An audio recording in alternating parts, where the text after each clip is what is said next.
All right, good evening, everyone, and welcome to Green White Checker TV.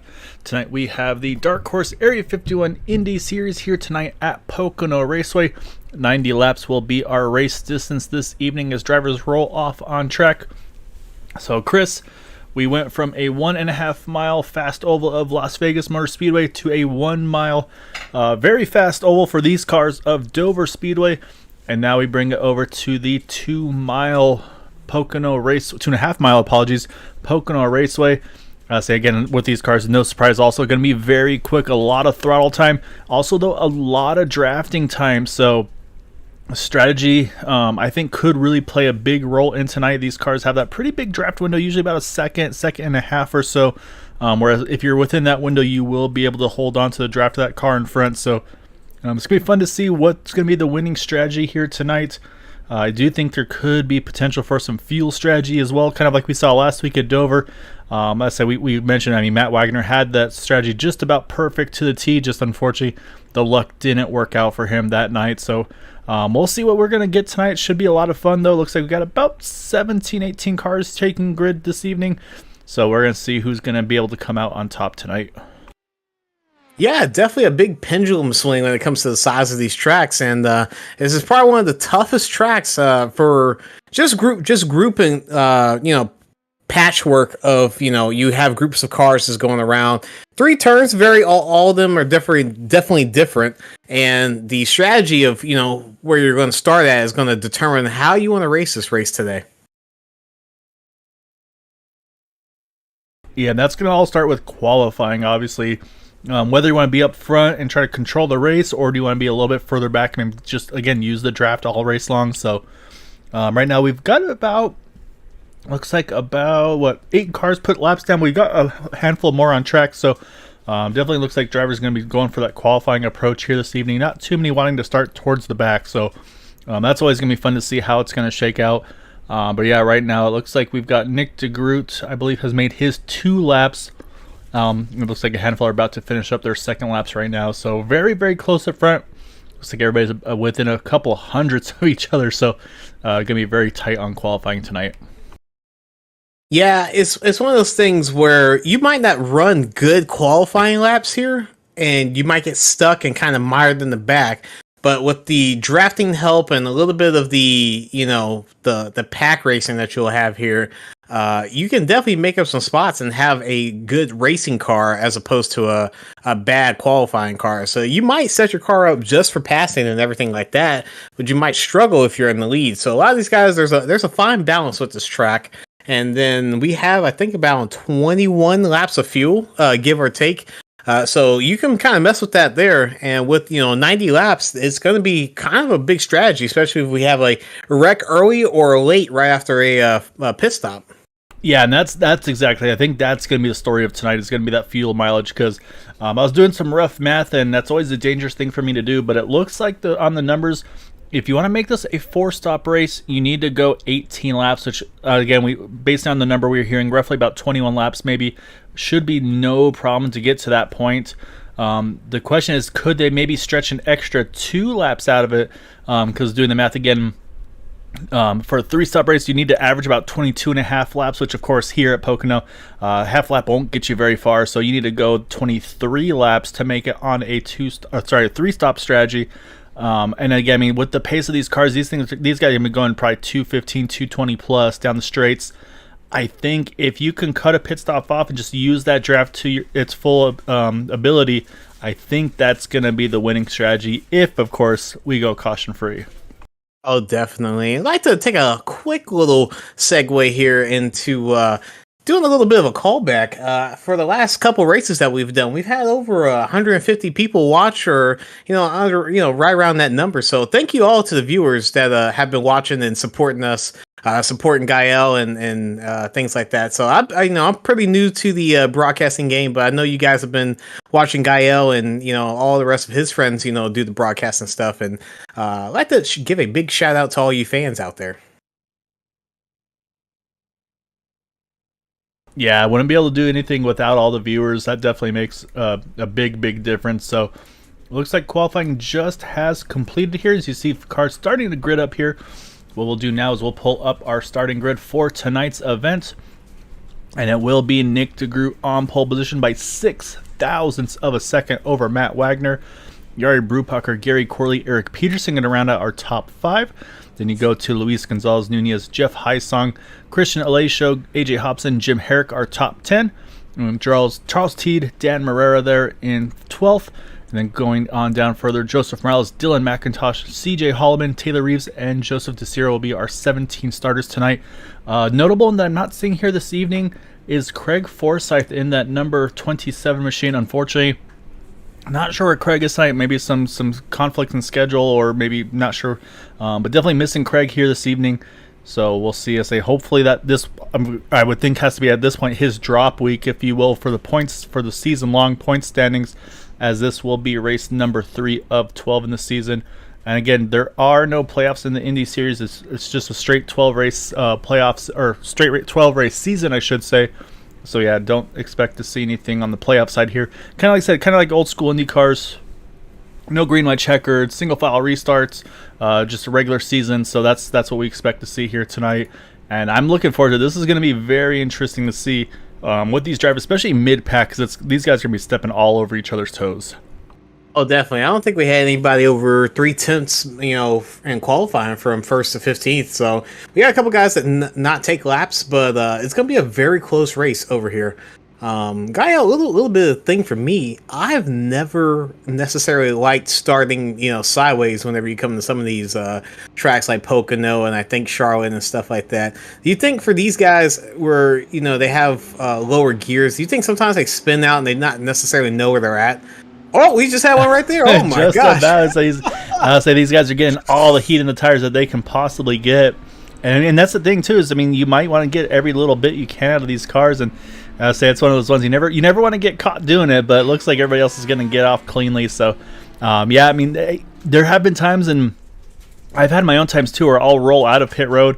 I'll start rolling the car, and I'll have my steering wheel basically spun 360 to where I thought it was, and so all of a sudden my car's cranking left or cranking right, and I have to make a quick adjustment to get it pointed to the right way before I hit the inside pit wall. So I've definitely had my share of near embarrassing moments, and definitely have had my share of embarrassing moments. So you're right, though, that pit wall and the angle in your exit in your pits is always one to watch for. At the same time, it's kind of fun, especially I really like Charlotte, though, like I say, where you're pointing towards the crowd. Just that little things make it a lot of fun. Yeah, I think it's a little bit easier, and last week it was a lot. It was really tough for these guys to get down to the pit lane. We had most of our single car wrecks happen down pit lane where these guys are getting down to the apron, and as you're downshifting, just the tires are kicking out from under you, and it's just causing problems. But here, there's just even a little bit more difficulty because you're coming out of the corner, full bore, but you're having to drop it all the way down to I think 55 miles per hour. And the pit lane itself is very wide, but the way that you have to duck out of the pack to commit down to the pits, almost just like Indianapolis, where you're immediately hooking left. So it's going to be very interesting to see as we come in the green. Yeah, because you see the pace car turns off. It's going to hand it over to Nick DeGroot, waiting for that green flag. And we are down and away in a great start for Nick and Yar. You see Matt lost just a little bit of ground there, and he is immediately getting swallowed up there by, it looks like, I think Gary Corley's up there, Eric Peterson, and he's going to go back about a spot or two as Yari Brubacher is actually going to take the point into turn number 1. So a great start for Yari from 3rd to 1st here. But now it's all about that momentum, that draft, to see who's going to hang on as we get to the tunnel turn for the first time. Yeah, you're going to see the leaders do a lot of snaking down the hill if you have two cars, kind of drafting around you. So you'll see Nick kind of go left, kind of go right, just to figure out who he wants to bring along, and who's going to be the attacker here. As we see, I think who's that in the back? I think that's Yari right there. That's taking advantage of him as we come down and complete lap 1. Yep, Yari going to lead lap number 1. That 49 machine, Nick DeGroot, right on his gearbox. But now looking like a lot of pressure from Nick. I'm thinking he might be looking at that fuel mileage also. Nick not usually one to give up track position, so I'm thinking he might be seeing that fuel number and said, you know what? I almost got burned on it at Dover. Don't want to get burned again here at Pocono. So we'll see if that's the plan for him or not. But right now, he's kind of holding pretty steady, just tucked in line. And you can see really the field right now all kind of just tucked in line here. as we head back into turn number 3 for the second time around. And yeah, I say, of course, everybody's going to start to kind of jump around a little bit as they get through 3 and 4, or sorry, no turn 4, through turn 3. You see Yari also breaking the draft a little bit, but again, it looks like Nick has no concerns. But right now, nice little gaggle right here. Matt Wagner, Luis Gonzalez, Gary Corley, as it gets very tight in turn number 1. Here comes AJ Hobson, that Valvoline car joining in the party there as well. Yeah, 3 different turns, 3 different types of bankings, 3 different entries, and very, very hard to kind of just follow the next car right in front of you. So turn 2 is usually your high-speed turn. Turn 1 is going to be your low-speed type of turn where you're very, very much into the turn itself. And in turn 3, you're kind of just drifting around here, kind of like you see these guys. But you want to get that turn, you want to get that power off that turn because you have all of the straight to get that draft help. Like you see Nick the Groot kind of just sucking right back up to Yari Brewpacker, but everyone else is, tagging right along. So you might see Yari start diving away to see if he can break the pack again. Yeah, you saw right there, Gary Corley was able to hold off AJ Hobson. Charles Teed, he got the momentum he was looking for. He actually gets back around AJ there. And right now, Gary's actually our highest climber right now, moving up 4 spots in that number 50 machine up into the 7th position. But yeah, right now, looks like the top 3, they're pretty content here to ride. I'm kind of getting that feeling for Nick DeGroot. I think he's got no worries about trying to put pressure on Yari right now. And then Eric Peterson, Matt Wagner, I think they're on the same kind of thought process here. So I do think Dover kind of resonated with some of these drivers. They said, you know what? Without that late yellow, that fuel mileage race would have been definitely a 2-stopper, I believe it was. And I think they're thinking tonight 3-stopper is going to be the way to go. So I could be wrong, but that's kind of what I'm seeing here. But we're going to go back a little further here as you got Taylor Reeves there working over CJ Hallman right in front of him. So these guys are in 14 to 15. And also got to mention the 14, William Gunn, is on track here. Unfortunately, 3 laps down, looks like maybe hopped in the server a little bit late, but he is on track. So right now, the only car 1 down. So if we do get some yellows, a great opportunity for him to get some laps back and get back into the thick of this race. Yeah, it's going to be tough for these guys to kind of sit in 14th and 15th. They kind of have to run their own race, not really think about what the leaders are running. The leaders are kind of going to go off into their own type of a pack racing. But you see these guys, 14, 15, CJ Hallman and, Taylor Reeves, they're going to have to either figure out how to get latched onto the rest of this train before they start racing, because 2 cars attacking, and they're trying to pass each other is going to slow down. It almost feels like a parachute effect for the guy directly behind. So they're going to go ahead. Oh, you see CJ Hallman get into the wall there. I think he's going to try to lay into the wall, so he's not causing a bigger wreck. But fortunate for him. But you see the rest of these guys, they need to sit there and kind of not really fight each other, but just try to gang up and get the pack racing going back again. Yeah, he's going to try to limp this thing to pit road, which it looks like he'll be able to do. See if we can go back and get a better look as to what happened to CJ here. And so you see him, way off too high there in the tunnel turn. And at that point, he's just along for the ride. And yeah, just a hard enough hit there. You see some of the bodywork going flying, and unfortunately just enough to damage that car. So he is on pit road. We do stay under green, so we'll jump back live, as right now Yari's still leading. But right now, the field is starting to pack up a little bit more. We saw Luis Gonzalez, he got around Matt Wagner. Again, I don't think Matt's working too hard on putting up too big of a fight, but he's going to have some pressure soon, because that number 50 of Charles Teed, he is trying to get to the front here. He's not worrying too much about fuel right now. Looks like Charles, he wants that track position early and often. Oh, definitely. I think Nick is kind of playing a little bit of a gatekeeper here, where he's not wanting a bunch of action happening with the lead and causing kind of just, your left to right dodging type of racing. So him being kind of a gatekeeper is keeping everyone kind of calm behind them. We see Matt and everyone else starting to gather right back up, but you don't see Nick going for the attack. I think he's probably laying back a little bit as we see Eric Peterson kind of gain a little bit of an advantage on them. But obviously no one's passing each other except 4th and 5th, or 5th and 6th right now. So I think I just heard another car get into the wall there, but it might have been just a small scrape. Yeah, I think Gary Corley may have just kissed the wall, but I think that one he's going to get away with. You saw right there, Usher will jump back up, because I think I saw the 40 was trying to make some moves there, if I'm not mistaken. Actually, I think no. Oh, I'm sorry, I'm mixing up cars here. And I said we got a couple of cars that have some similar paint schemes, similar sponsors, but yeah, right now everybody's holding pretty steady. But we do have, though, Chris, we've got pretty much a 16-car train right now. From 1st to 16th, we are all within just about 4 seconds right now. with about the top 6 within 1 second of each other. I mean, that's how tight it is. And that's from that's from these guys. They haven't bumped up the pace of this race. Normally you'd see it here at Pocono, at Indy, that leapfrog approach where the one driver passes the other on the straightaway. They get the draft, they do the same. But right now these guys all just content to ride behind Jari. And I don't know, I kind of worry Yari's kind of maybe a sacrificial lamb right now for these guys. So they're just going to let him burn up all his fuel, and then they're going to try to work that fuel strategy to their own benefit.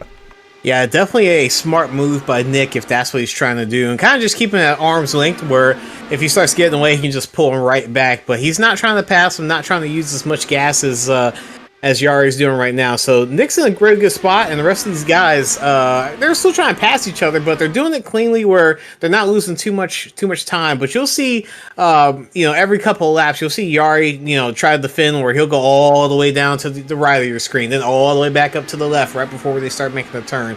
And that's just kind of the nature of the game here at this track. Yeah, you saw right there, as soon as Eric Peterson dropped out of the draft, how much momentum he lost there. And look at this now, Eric went to the top where you expected them to be, but then they actually dropped to the middle, to the inside. Actually gave Luis a big draft there through 1 and 2, or I should say between 1 and 2. And that's actually got him just a nose ahead. Now it's going to be all about that fight for clean air here through 3. And you see one all the way at the bottom, one almost all the way at the top. They're going to almost meet in the middle. That was close off of turn number 3 between that 14 and 36. Yeah, so this is going to give Matt Wagner a big run right there as he's going to try to go and take the overtake, as the rest of the guys up front just went to defensive. So Matt might do a 2-for-1 right now. Almost made it complete, but yeah, it's one of those things where as soon as one person starts making a move, everyone else reacts and they start making moves against each other as well. So you see it's about a 6-car gap that's going right back into a 7, and that after another lap or so, it'll probably be right back to 8. So it happens quick where you have 4 cars break away, and then 2 cars start to fight each other, and then all of a sudden 8 cars are defending, or 8 cars are going for one whole position. Yeah, it really kind of has that feel of a momentum race right now. As again, you see Luis kind of dropping down to the inside there. Oh, checks up a little early. Matt had to react quickly to that. And look how fast that brings everybody on the scene. Matt Wagner, Eric Peterson, they got really close to each other as well. But yeah, right now, though, Nick DeGroot, he's just on cruise control, I think. Like I said, he's still sniffing every bit of draft he can off of Jari. But yeah, like I said, right now, I think fuel mileage is going to be the big question. We talked about Chris, of course. Again, the magic number to me is 23 laps. If you can get to lap 23, which is in about 10 more laps here, that would be the magic window, I think, to make it on a 3-stop race. But again, they have to do that 2 more times. So it's not, once they do it once, it's not all said and done. They're going to have to keep saving the rest of the way. So it's one of those decisions. Once you do it, you're going to have to stay completely committed to it the rest of the way. Definitely. If you go to Matt's in-car, you can kind of see them playing with the throttle a little bit and changing gears, where if he's sitting right up behind the car, he'll go down to 4th, 5th, and then come all the way back up to 6th if he's sitting directly behind somebody. So you see him go up to 6 right now. As soon as he gets to turn 2, he's going to probably drop it all the way back down to 5th, and then he's going to come right back to 6 just to get that draft, and it kind of does a little bit of a pull there. So on the long stretch, you're going to try to get up and get as much of the traction there. So you see, they're not necessarily out of the gas at any time. So right now, that's telling me that the tires are pretty good, and they don't really have to worry about handling issues right now. Yeah, I think tire wear probably not too bad. I think the big question mark is going to be that aero wash. But yeah, right now what I'm seeing out of Matt, though, is, like you said, he's just trying to find right there. You see, he kind of straddles the middle between the 8, 9, and the 15, just trying to find the clean air there. But right now, looking a little further back, kind of a back and forth there with Charles Teed, AJ Hobson, kind of passed each other back and forth for a lap or so there a couple times, and that's brought Jeff Heisong right into the mix, our Las Vegas winner. So yeah, right now, like I said, I mean, we've got the whole field all just kind of packed up on each other. Here's Taylor Reeves working over Jim Herrick. But again, though, just got to find the clean air. And right now you see Jim just gets a big run. They're able to get all that clean air on the front wing of that 40, and he swings right back on by that number 41 machine. As back up front, though, now here goes Jeff Heisong working on Charles Teed. And that's what I'm saying. It's all momentum right now. And Jeff almost had him clear, but couldn't quite do it. And again, he gets the slightly dirty air from that car in front of him. And now Charles Teed gets that draft and pulls right back on by. That's how important this draft is for all these guys.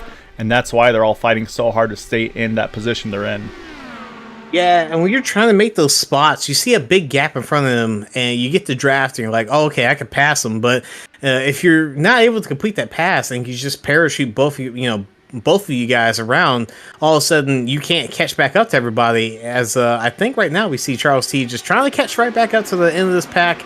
Going to be a little bit difficult, but he's bringing some friends along with him, and I think just because we were seeing so many people attacking each other, he's going to catch right back up, and then it's going to be another like 10 car, 11 car, towing angle as we see, more snaking down the hill from the leaders. So it's always fun to see that, especially at that angle. That's one of the best angles I think I've seen here at Pocono. Yeah, so right now I think really the only driver that has the best chance of making passes other than with the mistake up front is probably Nick DeGroot. I think he would be the one to be able to easily pass Yari, but again, it's not in Nick's interest to do that. He's thinking big picture fuel mileage. I think he saw what happened at Dover and decided, you know what, I'm not going to let that happen again. I don't want to get beat on fuel mileage, so kind of one of those things you got to play the game. As here goes Charles Teed again. He's going to dive inside, gets a little bit of arrow push. Oh my goodness, I don't know how they got through that. AJ Hobson, Jeff Heisung, Charles Teed, that was inches. You probably could not fit a sheet of paper between those two cars. Yeah, I was definitely respectful for him to, recognize that he probably wasn't going to make that corner without both cars being destroyed. So he definitely backed out, and now he can live to battle them again. So seeing it before where people kind of know that they're not going to make the corner, they're just going to try to use up the next car above them. So good on him for recognizing that and kind of just backing out and just trying to, be respectful right there. Yeah, now you got Gary Corley starting to put some pressure back on Matt Wagner, of course, as well.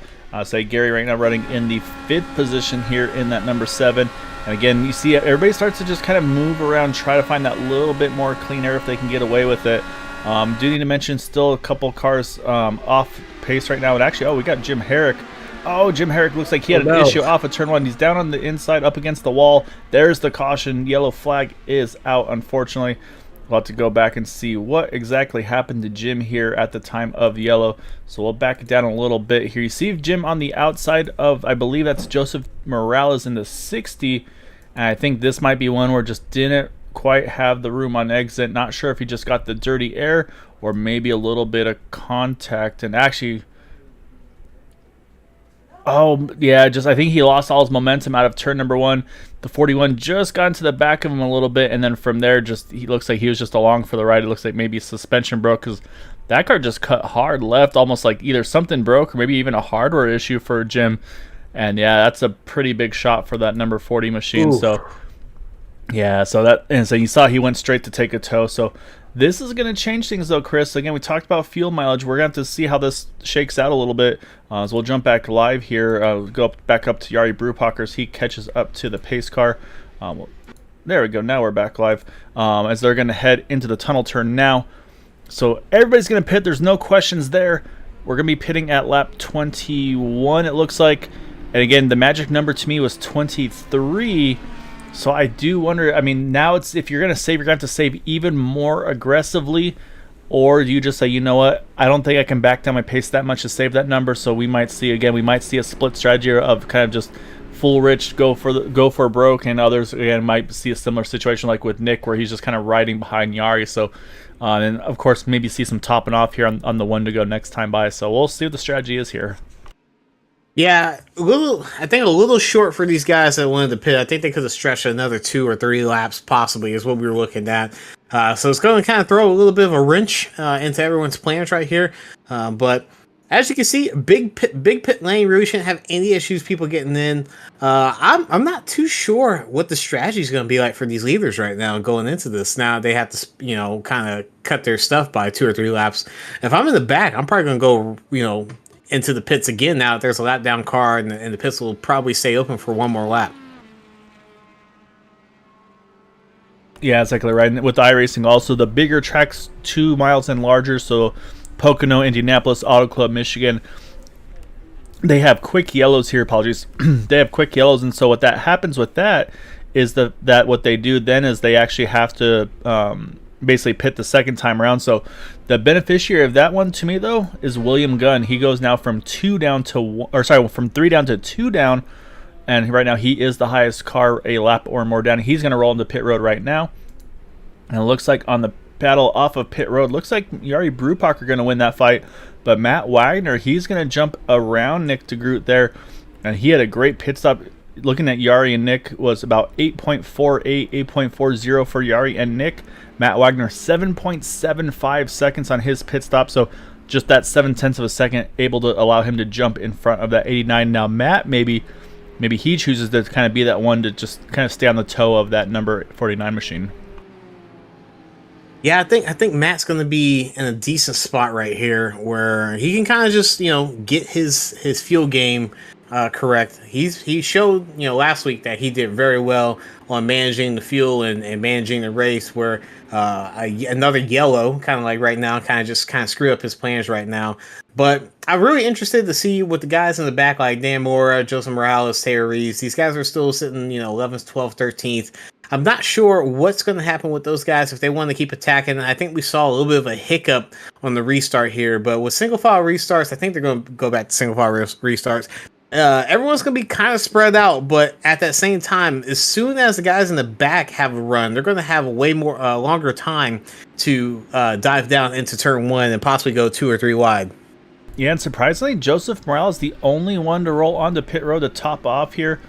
Jim Herrick is back out on track as well, so he's going to catch up to the field. He is sitting Jim Herrick, great job by him. I believe he's going to cycle around just one down, so that's a great opportunity for Jim here as well. It'll unfortunately for William Gunn, that's going to now trap him as the second car 2 down, so that's going to be a little bit of a tougher sledding for him. But yeah, Joseph went ahead. He's the only driver here, Chris, to top off on this one to go. So that either tells me that either they think there's no way they can make it, or they said, you know what, we're going to restart at lap 23. We talked about lap 23 was the lap you needed to pit on. Again, these guys can run fuel map 8 under yellow, so we might still be right in the same window of now, instead of it being a 3-stop race versus a 4-stop race, now it's the window of maybe it's now a 2-stopper to the end versus a 3-stopper if you go full rich. So I think the telltale is going to be what Matt Wagner does behind Yari and see if he just does that same cruise control approach. Yeah, I'm very interested to see what's going to happen during this restart. We already saw Yari, take control of the race, and we don't know if he was getting pushed a little bit too far where he might want to save a little bit of fuel, but obviously Nick was sitting right behind him where he was not making any passes, and we saw everyone else behind those two attempting passes and trying to get around each other, so they ended up pack racing for a little bit. So not sure if Yari's going to try to take a little bit of a more defensive approach, or he's going to let people by just so that he can start doing the fuel saving game and see what his car is like. But seems like he did like being out in front. I don't think he had a real problem with it, but we're coming to green here as the pace car is getting ready to dive down. Yeah, pace car up, and look at Yari immediately goes straight to the throttle, straight to block the draft. As we're gonna see that snake once more, and yeah, Matt's gonna have to try to hustle a little bit here. He'll hold the draft, but look at Nick DeGroot, though, wasting no time. He's going to try to swing around that number 6 machine here. He'll have the nose here in turn 1, and looks like he will complete that pass. So Nick back into that P2 position here. And now, again, yeah, Matt's going to have to tag onto the back of Nick not to lose that 3rd spot, as Luis Gonzalez was working him over. So, and say, give him another half lap or so. They'll probably tag right back onto the back of Yari, but we do have a little bit of separation. Taylor Reeves is about 1.2 seconds off of Dan Morera, so he's going to have to hustle to stay in this lead pack. But right now, everybody else looks like they're holding pretty much in step. It's just, again, it's going to take a couple laps. Oh, Nick DeGroot got the wall? Yeah, I think he hit the wall. He's a little bit slow. Let's go back. We're going to back it up here a little bit here to see if we can get a better view. And yeah, he definitely looked like he was pretty high there off of turn 3. So let's pick it up one more time. We'll slow it down here to get a better look here. But that could be a big storyline in the championship. You can see Yari is drifting up a little bit. Look at the dirty air.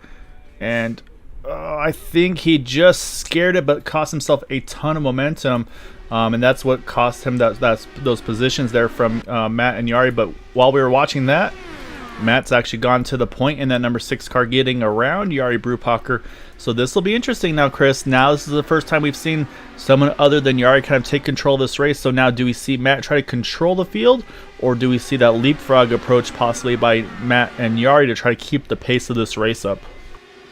Matt's very methodical in how he races, and he's always thinking about the numbers when he's on the track and just thinking about the cars that are around him. So I think he might try the leapfrog game where he wants to save, and we've seen how good and how great he is at saving fuel and able to kind of be the pit stop machine right now. So he might allow Yari to get right back around him, but right now I think he wants to see what his car can do out in front, see if he can defend a little bit. But after a while, you kind of just let the guy you let the guy behind you just go ahead and leapfrog you so you can get that fuel mileage for getting back.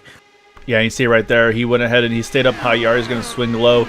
And this could be in something that could allow them to sneak away potentially. As you see AJ Hobson and Luis Gonzalez starting to battle with each other.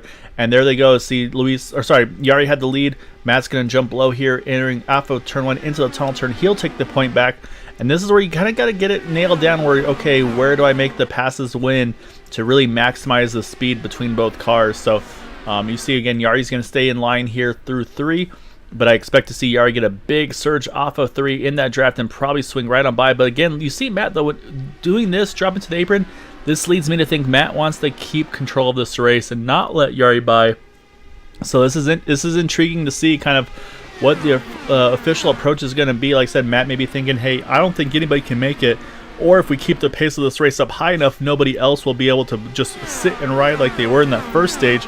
So maybe Matt trying to force the pace of this race up a little bit faster. And Yari, true to fashion, going to try to take it the hard way around, all the way around the outside, but doesn't make the pass completed yet, but he actually has some momentum going into the next turn, so we might see him down the front straight, go ahead and try to take over Matt right now. But we saw those two playing the leapfrog game, and they're actually getting away from everybody, so I don't know if they noticed that, but it was actually a pretty good strategy for them to go ahead and leapfrog and kind of, gap themselves between everybody. Yeah, I think this is forcing the pace of this race to go faster than what some of those other guys are wanting, and I think that maybe puts a few guys out of that fuel mileage strategy to try to make it on 2 more stops at the end, kind of forcing the 3-stop strategy, and that's kind of in their incentive to do. Say if they feel like, hey, the faster we go, the harder it's going to be for anybody to save and make it to the end. I think that's the way to go, and that's what we see right now. Matt's going to jump back to the top. Yari should clear him. Actually, no, look at that, Matt. Great momentum out of 3. He's going to take the point. Yari should pick up the draft once more here down the front stretch. But also look at AJ Hobson. We haven't talked about him a lot tonight, but here he comes. He wants to join the party as well, and he's going to try to grab that second position entering turn number 1. It just depends on where that dirty air is going to be, and right now that dirty air is right in front of AJ, and he has to relinquish that spot still to Yari. Anytime I do get in these Indy cars, which is very rare, but anytime we do an oval and I get into the dirty air, I'm so late to react to it that I'm always end up in the wall. So these guys do a very good job of figuring out where the car in front of them is going to cut them off, or what side of the track that they're going to need to be on for them to get good runs, and not only good runs, just being able to not put their car into the wall from getting tight and just aero wash and stuff like that. So get another pass for the lead here. Oh, Taylor Reeves, I think, caught the wall for 3. Big hit. Ooh. He goes down to the inside wall there. So not the pit stop he was looking for there. Definitely was not by plan. Let's go back and take one more look at this for Taylor here. It actually looks like this happened all a little bit earlier for Taylor Reeves. So it's kind of a difficult tunnel turn. And then from there, I think, I'm sorry, turn 1. And then from there, it just got worse. Looks like this car was already having some damage. He was trying to limp around here. And yeah, you can see that car definitely wobbling around. So damage clearly. Ooh. Oh, yeah, close call there. So that car to his inside. But here's where I think it got the really bad hit that we were just talking about. And you'll see, yeah, you can see he's just trying to catch it. And then just a little bit into the wall, and that sends him straight onto pit road here. But actually, I don't think he got it down to pit speed in time, but did get on pit road. Hopefully a fast repair remaining, not 100% sure, but we'll go back live because Matt and Yari are putting on a show up front here. Yeah, a little tidbit of information. I think when you race in Indianapolis with these cars, the entrance and the cone where you have to be at the speed limit is a little bit deeper into the actual pit lane, but here at Pocono, it's right at that wall mark. So these guys definitely have to get down to pit speed very, very quickly. So it's going to be very interesting to see if he got a penalty for that and kind of compounded his troubles right there. It looks like he is rolling off of pit road. And that car looks to be in one piece again. So I think, yeah, did have a 40-second stop and hold for the penalty for probably too fast on entry, but did have a fast repair. So he's back in the running here, which is great news for him. And right now, like I said, I think the pace of this race has really stepped it up here. And what I'm noticing about a bunch right now, though, is we talked about Nick DeGroot kind of just full fuel save. He's fallen all the way back to 8th position here behind Jeff Hysong. I think Nick's committing to the fuel safe strategy, possibly in the 89 car, because again, you can see not putting any pressure really on Jeff, just trying to stay in his toe while Jeff's trying to catch up to those guys. So I think this strategy by Yari and Matt here to keep the pace up is throwing a few drivers off of maybe their strategy for what they would like to be doing. So that's something you can do. It's not all based on what they do. You can do things that can affect them as well. So I really like what I'm seeing here, as we've got just a little bit of a breakaway with the top 4. Gary Corley working his way up into the mix there as well in that number 7. Saying he is also having a good run so far this evening, but we still got lots of time to go. Just crossed the 3rd way of the race here on lap 33, coming 34 of 90. Again, everybody pitted at lap 20, Chris? So that means probably about 6-7 more laps here until we see most likely green flag pit stops here. Just again based on that rough number of 21 laps here. Oh, Matt Wagner tight off of turn number 1. I think he kept it out of the wall there. That was almost mirror of what happened to Nick DeGroot earlier out of 3. Yeah, they're still in the gas, and they're making a lot of passes right now. But a couple of times, look like these guys almost wanted to go 3 wide. Just the draft package that they have here is very great. So very close driving, and everyone's kind of being really, really, really careful not to hit each other. But we're seeing a little bit of tire wear, I'm thinking, is what these guys are having coming out of 3. So we've seen everyone that's wrecked so far kind of come out of 3. They got a little bit tight, but like we said, about 4 or 5 laps, left till the fuel game right here, and none of these guys are really giving up or trying to back down. So Nick DeGroot seems to be playing the best strategy right now, where he's just kind of sitting in the back doing whatever he needs to do. As we see another attempted pass for 2nd place, and I think Matt's going to have a really good run right here. Yeah, great run by Matt entering 3, and I think they've kind of nailed down where they want to make these moves, Chris. It seems like Matt makes the move out of the tunnel turn into turn 3, takes the lead, and then Yari takes it back out of turn 3 through the front stretch into turn number 1. So I think they've kind of got it kind of coordinated now, where they kind of can do that leapfrog with each other. But as I say that, it looks like these guys still fighting each other tooth and nail. So it may not be coordination more so than just these guys going after it tooth and nail, and they're just kind of catching each other when they do. As you see Gary Corley, he's gotten around AJ Hobson now for that 3rd spot. Yeah, it's a wild race up front right now. None of these guys are kind of, leaving things as is. So they're definitely fighting, as we see Matt try to go back to the bottom. I'm not sure if he got enough of the draft right there, but it looks like he's going to get his nose out in front, the car out in front. But he leaves himself open right back to Yari's attack. So these guys are just leapfrogging, turn after turn right now. And then a little bit of a gap between first, second, and 3rd right now. Yeah, and also a little gap between AJ Hobson to Luis Gonzalez. Just about 4/10, nothing major, nothing that they can't catch back up. But yeah, just a little bit of a drop back. But yeah, right now, these guys, like I said, I don't think this is actually planned though, Chris. I think these guys are just fighting very hard to keep control of this race right now. But at the same time, they probably both have very big smiles on their face, because it's really fun when you can run this hard and this well with each other. Yeah, no real strategies kind of gone into this. I don't think these guys have really talked to each other about this. But as we're getting ready to close in on pit stops, interesting thing about this track is that the pit exit for these guys, where they're able to go right back on track, is right at the entrance of turn 1, as you're kind of seeing them go right now. Right about there is where you can go ahead and get right back on track. So if you have a group of cars coming right after you as soon as you come out of the pits, you got to kind of let them know, so you don't have a Kevin LePage moment, which I remembered, who the driver was after a couple of days ago. But you don't want to have a Kevin LePage moment. As you can see, the apron is very skinny there, so you can kind of choose to ride the apron if you want to be the safe route, but it's going to be very tricky and treacherous with either warm or cold tires. Yeah, and I think the right way to do that is, for sure, like you just talked about, I think you get on track, but I think that's where you really got to use your voice chumps, like, hey, exiting the pits, going to be on the low side, you got to give me room, and that way everybody's ready. So what we should do, though, Chris, before we get to that pit stop, is let's run through the field here real quick, as we got Yari Brewpacher, at the point. Matt Wagner running in 2nd position in that number 6. And you got Gary Corley sitting in the 3rd position in that number 7. AJ Hobson 5 positions gained up into 4th. Luis Gonzalez Nunez sitting in the 5th spot. And you got Jeff Hysong, again, our winner at Las Vegas, there in 6th. Eric Peterson in 7th. And then Nick DeGroot, last week's winner at Dover, in the 8th position. And then Christian Alessio. Haven't talked about Christian too much so far this evening, but he sits solidly in the 9th spot, right ahead of Charles Teed in that 50 in 10th. And then we got Dan Morera there in 11th position. And we got to go back about a second and a half to Joseph Morales, who sits 12th, still on the lead lap. And Dylan McIntosh in the 04 in 13th, also still in the lead lap. And then Joseph DeCiro in 14th, the last car on the lead lap. And then we jump back to Jim Herrick there, who is 15th, first car, 1 down.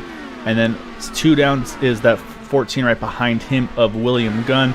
And then we got Taylor Reeves. We saw, unfortunately, that incident off out of turn number 3. He's back on track. Unfortunately, also 2 laps down in the 17th position.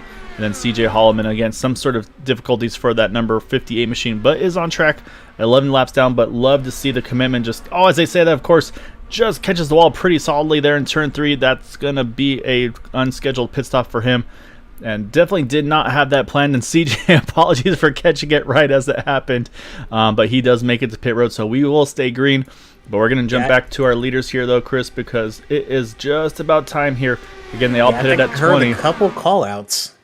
And that's right at the lap 21. Yeah. Oh, no, you're good. That's right at the lap 21 mark. I think I heard a couple call-outs if people wanted to pit in. They might have a couple fakes going on, because I think they also heard that CJ definitely hit the wall. But there should be a couple other people going in. I think right now this is where it's about to happen. Yeah, it looks like no takers so far, so everybody stays out one more lap. So this takes us to 22 laps, I believe, since they last pitted. But again, you have to keep in mind, though, 2 of those laps were under caution. They can save a lot of fuel in their yellow. Remember you talked about tire wear, Chris. I'm noticing now Matt Wagner not able to keep up to pace with Yari here.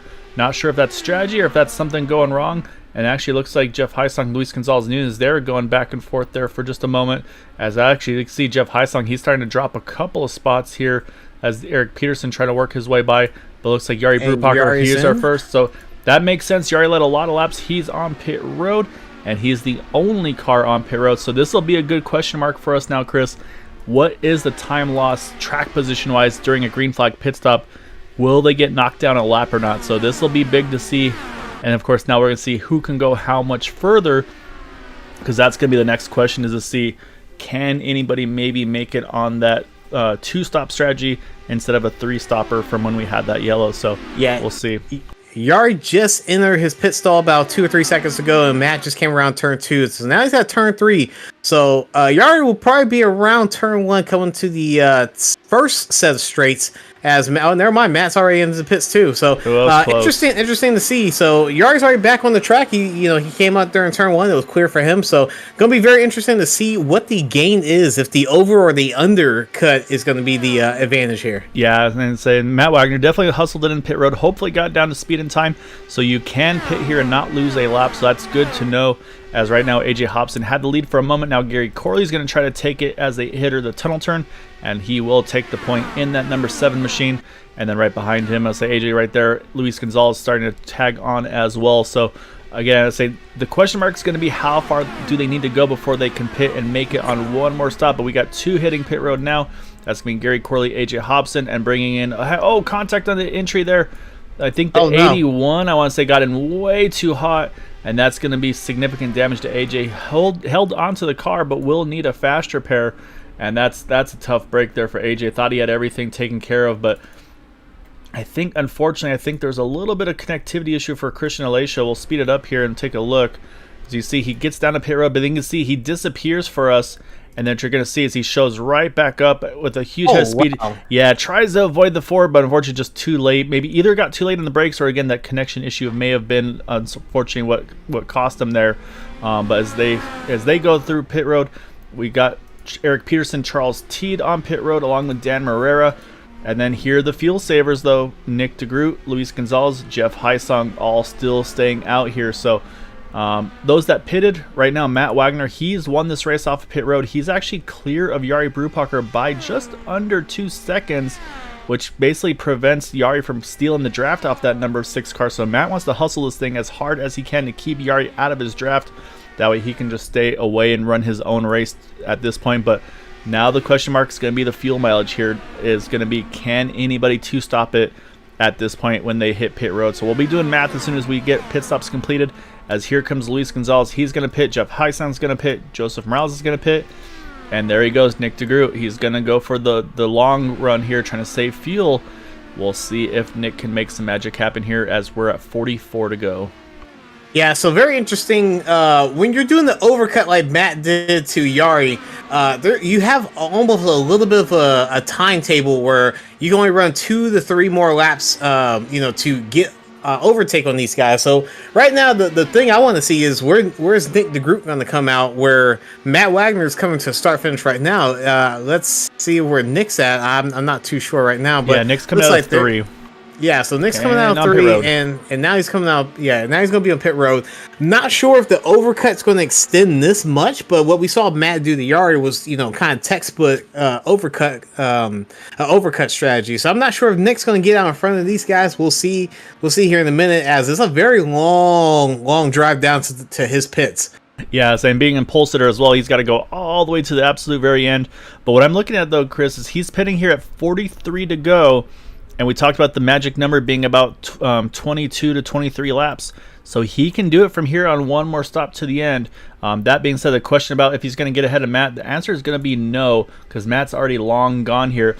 So now Nick's biggest approach here is he's got to find draft here. Again, he can't just now go full song the rest of the way. He's going to have to find some guys to tag onto the back of. And he's going to get that opportunity. He's going to pop in right behind the 4, it looks like, of AJ Hobson. And this is exactly what he wants. So right now we've got a 2-car breakaway here. Matt Wagner has about a second lead over Yari. So Yari has closed the gap here. They're going to get into the drafting range of one another. But then they got to go about 2 seconds back to Luis Gonzalez, who's leading that second pack. So Luis not in this main draft pack. So right now Matt and Yari, they could try to work together to break this field apart. But again, I'm watching the field numbers right now. And looking at the laps when everybody pitted, with Luis leading right now, I think that might cost him chances of trying to save that field and make it to the end, unless he stays very aggressively right now behind Gary Corley from this point on. But Nick DeGroot, I think he's in a very, very good spot fuel mileage wise. So because even if Matt and Yari, if they try to set sail, you're not going to be able to basically make a big enough gap over one pit stop. So I think I like where Nick is sitting, but again, we still got 40 to 41 laps here at the line to see what's going to be the right choice. Yeah, definitely. And I think these guys did take tires. It seems like everyone kind of stayed into the pits, long enough for them to swap out their tires. We saw Matt not take a big risk at the end of that pit run that he was getting ready to have. So tires might be an effective thing, once we get to the last 3 or 4 laps of the pit cycle. So something to be, taking note of for these guys. But like you said, Nick DeGroot might be sitting in a very nice spot right now, where he can almost do the opposite reverse thing that Matt did last week. So it's gonna be it may not matter. Caution is out. William Gunn around through just outside of the tunnel turn. You see he's got it locked down. So great job by William to wait for everybody to clear, and then he's going to loop that car around, try to see if he can limp it back to pit road. But now this changes everything, Chris, because we're at 40 to go. Caution is out. Everybody who pits here will easily be able to make it to the end in one stop. But we might see some strategy from a Nick DeGroot or company who say, you know what, I could have made it already. I'm just going to stay out and get all my track position back. So this is going to be a very intriguing one. Let's go see if we can find what happened to William here, unfortunately, though, as that brought out our yellow. So we're going to hunt down for that number 14. You already see him in the tunnel turn already sideways. So let's back it up a little further here. I think I just saw it right there. It was working over Charles Teed. Caught just a little kiss of the apron here. And these cars we've talked about week in and week out, they do not like the apron. Yeah, he probably just caught just enough of it just to sit in the car. Just around, just to upset it. And with these Indy cars, you can't really catch them, kind of like the Gen 7 cars and anything NASCAR related. So looks like he gets his tires right on the yellow, a little bit underneath, and just slides. And if he decides to, overcorrect and try to dart to the right, it's going to be over. But at the same time, we just see the car overcorrect, and he just barely lets the Dan Marrera, yeah. He barely lets Dan Marrera by. And we'll back it down one more time because this is all slow-mo. It looks nice and easy for Dan. But when these guys are going 200 plus here, we'll hop on board here and we'll watch at speed. Watch how quick Dan has to react to this. Yeah, you see Dan right now, his eyes are huge, and then he sees the car coming, his eyes are even bigger. Yeah, that's a moment there for Dan. And what we're going to do, though, is we're going to jump back live because we do have pit stops happening. Matt Wagner leading the field onto pit road. Gary Corley, Joseph Morales, they're opting they stay out. So the other option here for Nick DeGroot is I think we might see some fuel-only pit stops for these leaders here. See if we see these cars pop up. Matt's taking tires. Looks like Yari's taking tires. But look at Nick. That car did not pop up, and there he goes. He's going to jump a ton of spots from that. Great strategy by Nick. Oh, close there between Yari and Luis there. But Nick's going to cycle out in third position because, as I mentioned, Gary Corley, Joseph Morales, they stay out. So we'll step away for just a moment, catch our breath here, and we're going to get things going back on the one to go, so stay tuned.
All right, lights are off of the pace car going through the tunnel turn.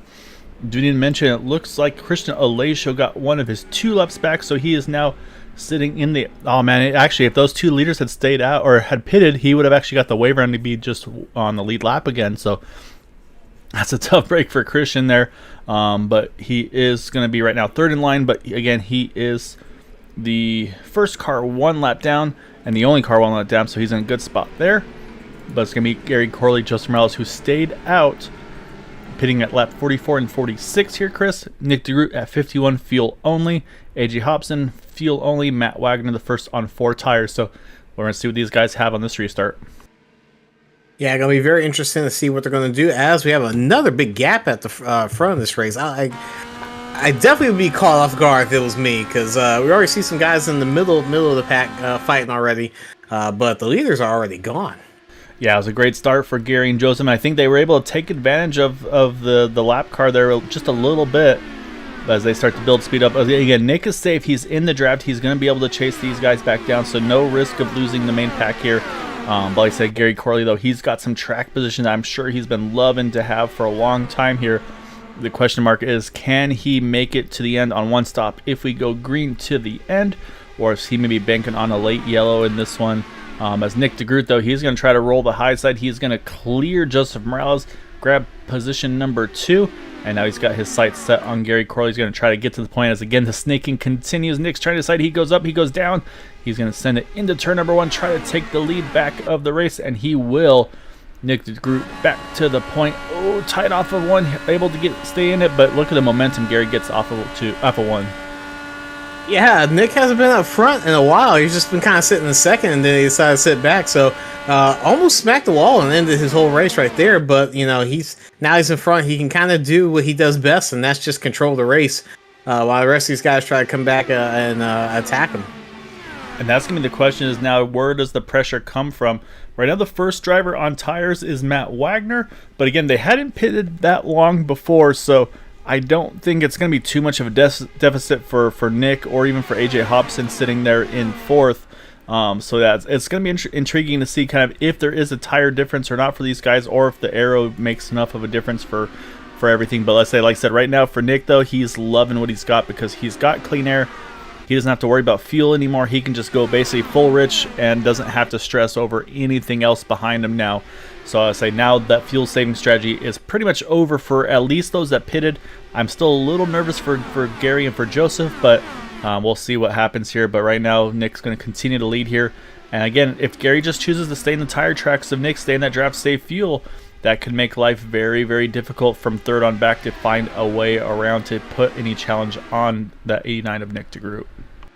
Yeah, right now it's kind of just, set your strategy in motion. There's not really too much of a variable of fuel that you need to save right now. You have 34 laps to go.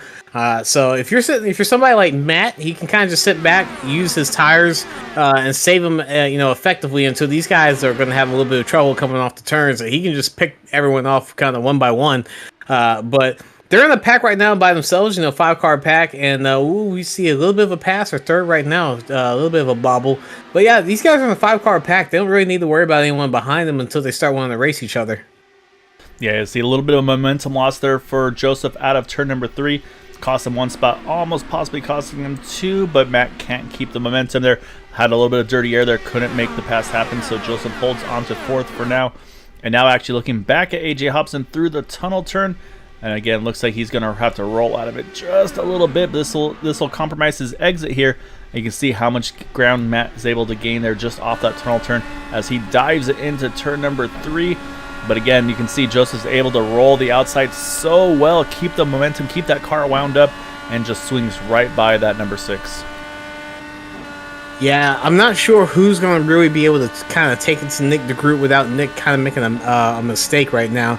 Seems like he's able to get out in front, get the good lines, and stay out in front a significant margin before a car can, before we can get Gary Corey to suck up right back into him. So as you see right now, he's actually making the pass. I'm not sure if Nick's going to give it up or just, decide to do the leapfrog. So, I'll chew my own words right now where Nick's getting passed by 2 cars. So he might be going for the strategy of trying to sit back again as he's fighting for the lead on the outside. I'm not sure what's going on with these guys. I don't think there's any saving going on right now. I think they all want to have control. And yeah, you're right. I think AJ saw the opportunity. He said, I'm going to jump in this fight as well. And that's just bringing more and more drivers back in. Joseph Morales is just peeking in Matt Wagner right there as well again. So Nick does get the lead back, but you can see, though, Gary's going to show him, hey, I'm not just going to sit back and ride here. I want to get up there. I want to be a part of this. As now Matt Wagner is going to try to make a look under Joseph entering the tunnel turn. We'll see if he can hang on to it. Looks like he will clear. Now, can he keep the momentum? It looks like he will. So move Matt up safely now into 4th. And again, everybody's trying to jockey for that clean air on the front wings of these cars. You see Matt went as low as he could, but look how much he pushes. Almost catches the wall there off of 3, but just hangs onto it. That was tight between that 6 car and the outside wall as Gary Corley going back to the point. Yeah, it doesn't seem like there's any real chance of defending once you take a pass over somebody. So if you're able to defend them on the first time that they try to attack you, you can kind of get that lap led and try everything that you can. But as we see, Nick just went for the pass.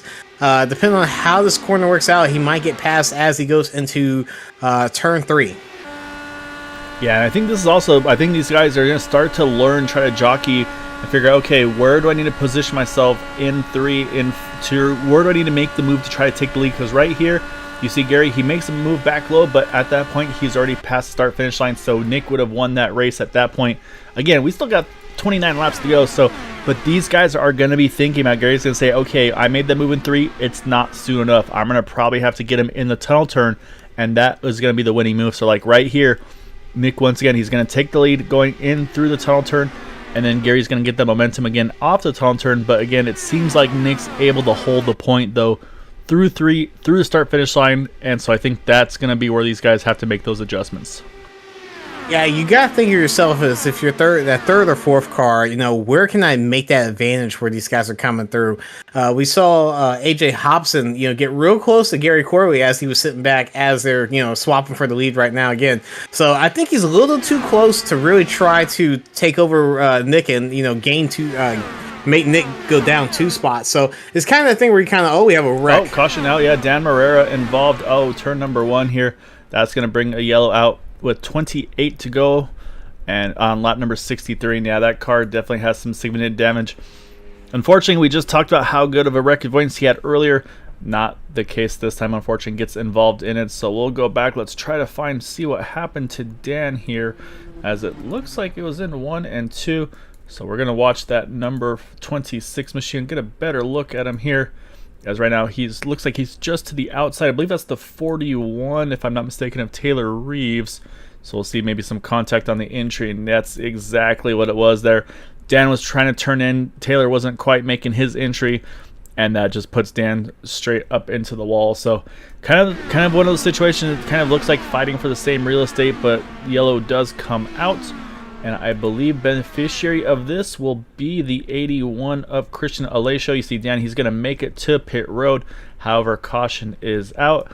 Christian, he's going to be a very happy camper because this will put him back on the lead lap here. Again, he's been having to work from a deficit pretty much from the get-go tonight. So here's the time now, Chris, though.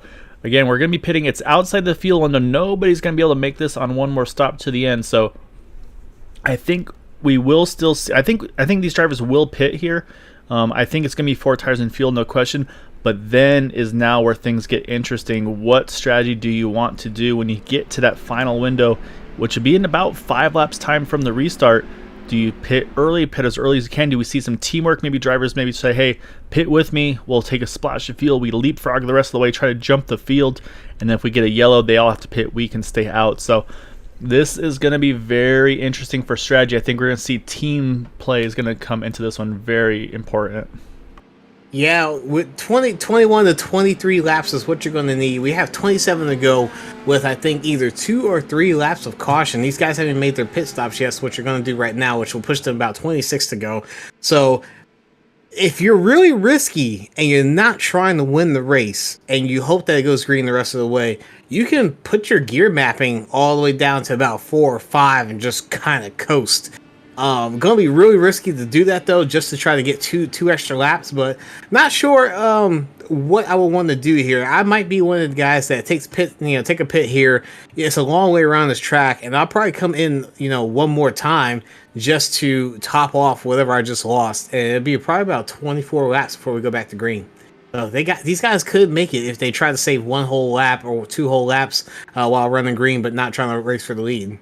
Yeah, see, once again, strategy, another one in here. It looks like Gary Corley going to win the race off pit road. Or, I'm sorry, Luis Gonzalez going to win the race off of pit road. Fuel only for the 15 car.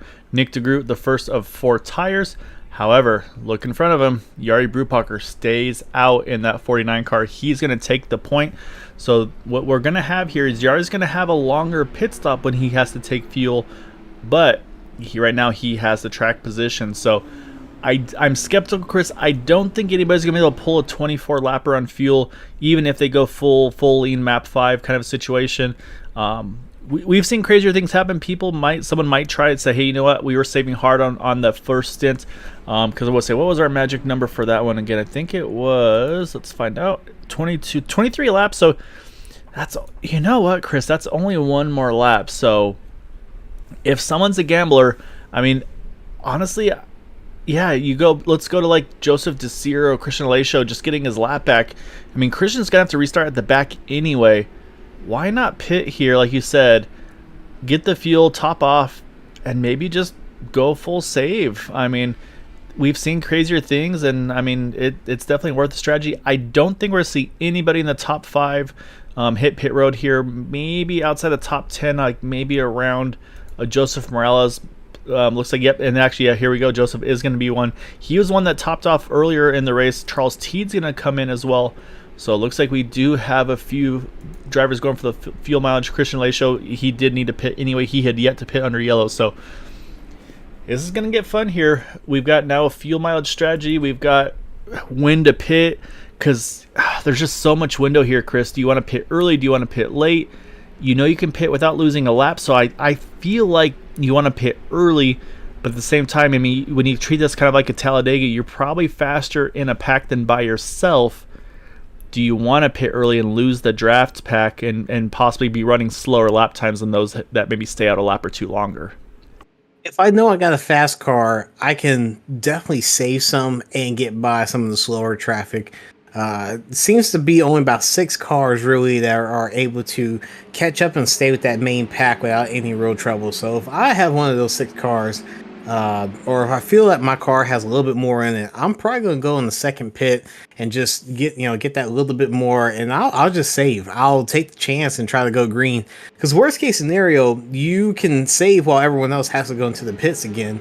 And if we have another caution, you're already going to be back in, I think, fuel map 8. So I don't think there's really a big risk to, kind of sitting in the back and just trying to save and, dropping your fuel map to, 2 or 3 clicks back. And actually a good point too, Chris, is if we get a yellow, that kind of changes where, like I said, you're going to be running 2 very long laps here, and you can run the caution map, which is very lean, saves a lot of fuel, so maybe you don't even pit anymore if we get another yellow. So yeah, this is all up in the air. This is going to be fun to see.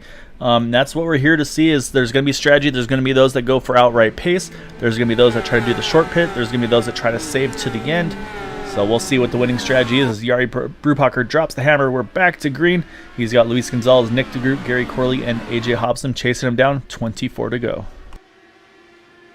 Yeah, it'll be very interesting to see who actually wants to race and who actually wants to save. So we might see a whole change in strategy for some of these guys, but these guys might be staying right on course where they want to go ahead and attack each other as much as possible.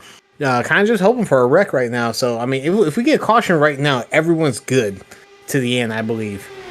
Yeah, the only driver that has to pit for sure will be Jari Brubacher. There's no question he will have to pit at some point in this race, as he last pit at lap 51, so he's going to have to come in. The question, of course, is going to be when for Jari.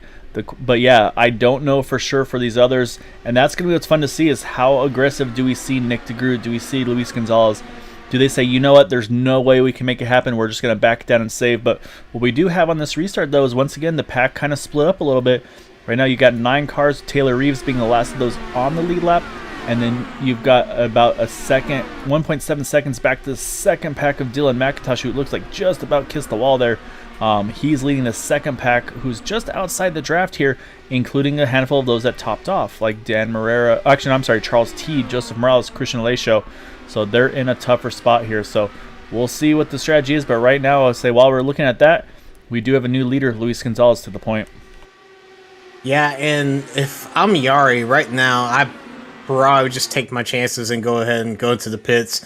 You're not going to lose a lap, but you're definitely not going to have any drafting help. But you'll be great to the end. So if you can do that and there can be a wreck, you're probably going to be set while the rest of these guys are going to have older tires, somewhat older tires, and you can make your way back up as he's going for the lead again. That was a pretty big move. Yeah, Jari going back for the point. We're looking a little bit further back there because Jeff Heisong, he's actually lost some touch with those guys in front. He's about a second back of AJ Hobson. So Jeff, same thing. He's going to have to try to chase these guys back down, which means, again, going to have to burn more fuel. Probably can't make it to the end without stopping. So we're kind of focusing on a couple things here. Like I said, Jari back to the point. He just wants to lead this race. But yeah, you can see right there Jeff Heisong about 9/10 back now. Matt Wagner under attack from Eric Peterson. Eric taking the look down low. You wonder, is Matt maybe not fighting too hard by choice, or maybe something not quite where he needs it to be in that 6 machine? As now there goes Taylor Reeves. He's going to try to make a move here as well. So right now we've got looks like a couple of alternating strategies going on with a couple of these guys here. Yeah, I'm not sure. I mean, Matt shouldn't be saving. I don't think he should be saving if he's, where he pitted. So might have a little bit of issues. I didn't see him get into the wall or having any issues. And once he was up front, he was a pretty dominant force. So not sure if he's just needing to get his rhythm back or anything like that, but he's getting passed again. And it seems like these guys are kind of trying to be a little bit more aggressive. And Christian Laishaw on pit road here, coming to 20 to go. So we'll see if this is a scheduled stop. Not sure if he had any miscues, so we'll try to watch real quick to see if he hops up for tires or fuel only here. Might just be a splash of fuel for this 81. And we'll see, of course, also hopefully a clean entry there as he hits his pit stall now. And looks like, nope, tires going on. So he's going to take tires and fuel in the 81. So this will be a little bit of a slower stop for him, and right now hasn't got rolling again. So I think penalty for his pit stop, unfortunately. So that's a tough break for Christian there. So that's going to take him out of the running. But up front, these guys still going after it. And again, Matt Wagner, he's still in a dogfight with that number 41 of Taylor Reeves. As now Taylor's going to clear him on the outside, gets that clean air. Dan Marrera is trying to chase these guys back down, and he's kind of leading that charge here. And I'm watching Charles Teed. I think Charles is definitely thinking fuel mileage here. As I said, he goes around Joseph DeCiro. But again, that's the hard part now is he lost so much ground here. He's got to kind of, again, probably burn a little bit of fuel to try to catch the draft. So it's that risk versus reward for some of these guys. So this is going to be fun to see what if we stay green. I think this is going to be very, very interesting. What's going to be the right strategy? Honestly, I don't know. I mean, it's going to be very tight to stretch it all the way on fuel, but you know someone at some point is going to try it out. So right now, Yari and Luis, they're just kind of switching back and forth. Nick's kind of just holding steady. Maybe he's trying to save a little bit of fuel in the 89 car. Don't think it'll be enough to make it to the end per se, but crazier things have happened as well. So, but again, Chris, the other thing you can do here, if you just save aggressively now and pit as late as you can, you'll be able to put a little bit less fuel in your car. Kind of do the saving now, if you will, and then instead of burning it all at the end. So right now, it looks like no early takers for that potential splash at the end. So either these guys are just running long, or they think that they might be able to make it to the end. It's looking like. Yeah, Yari's run 23 laps on this set, but obviously we had a couple of those caution laps, so you probably see him in the next 5 laps come in. There's just no way he can stretch this all the way to the end. And he kind of made his bed with that, hoping and kind of betting on caution to happen. So if it doesn't happen in the next 5 laps, I think Yari's kind of just done for this race. As we say it... Oh, caution, you're right. Commentator's curse, I swear. Oh, and it's our last week's winner, Nick DeGroot, around. I believe Gary Corley also involved. And that's the caution that Yari probably was looking for, but honestly, probably some other guys were looking for as well, as Nick's going to go on by. So we'll go back, we'll take a look at this, because a lot of things happened in a very short matter of time right there. So let's back it up here a little bit, and we're going to go focus on that the 89 and the number 7. There's Gary on the inside of Nick here. This is a battle for third as they hit that tunnel turn, and we'll see how this one unfolds. And I mean, again, everybody's getting a little more aggressive. We did see some apron touching a little earlier tonight. We'll see if that's maybe the same situation. But I think what happens for Gary, yeah, he just gets all the arrow push there as he was behind 2 cars there in line. And unfortunately, just couldn't get off of the side of Nick DeGroot. Nick tried to give him all the room he could, just wasn't enough. And they make some pretty significant contact as Gary actually almost goes up and over there for a split second and just kind of bounces a fair bit. Yeah, so some pretty good air there. And it looks like everybody else, though, very good awareness, great heads up here. They all just sneak on by there, so good heads up for these guys. So that will put us under yellow here as that car he's crab walking that thing to pit road for Gary Corley. It looks like Nick DeGroot, he's going to try to limp this thing around to be able to pit under caution. But yeah, this will be, I think, Yari Brubacher. I think for sure we'll see Yari in, and I do not think we'll see anybody else hit pit road here. And from here, Chris, all bets are off. These guys are going to be going at it tooth and nail. Yeah, very unfortunate for Nick, who was doing the save game and everything like that.